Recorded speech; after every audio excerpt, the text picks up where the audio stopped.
நம்ம வந்து ஷார்ட்ஸாக தான் இம்பார்ட்டன்ட் ஷார்ட்ஸாக தான் சொல்லி தர போகிறேன். ஸோ இன்றைக்கி வந்து காம்ப்ளெக்ஸ் நம்பரில் ஒரு சம் பார்ப்போம். z is equal to 2 plus 3i into 1 minus i. Find z inverse இருக்கு. நம்ம z வந்து 2 plus 3i into 1 minus i. 2 into 1 minus 2i வந்துருச்சு. 3 into 1 3 into minus i. அப்போ 2 into 1 2 minus 2i இது 3a ஆயிடுச்சு மைனஸ் 3i ஸ்கொயர் ஆயிடுச்சு. 2 அப்படியே எழுதிட்டோம். மைனஸ் 2 பிளஸ் 3a என்னது 1 ஆயிடுச்சு. i ஸ்கொயர் வந்து மைனஸ் ஆயிடுச்சு. மைனஸ் 3 மைனஸ் சேர்ந்து பிளஸ் 3 ஆயிடுச்சு. 2 plus 3 becomes 5. 5 plus 1 9. So z inverse தான் நமக்கு கேட்டிருக்காங்க. z இன்வர்ஸ்ன்றது 1 by z. அப்போ 1 by 5 பிளஸ் 1 9 எழுதிக்கிறோம்.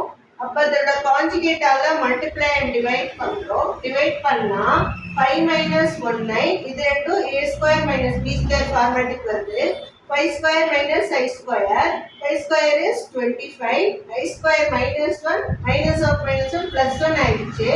5 மைனஸ் 1 9 26 வந்துருச்சு. therefore z inverse is 5 minus 1 9 by 26.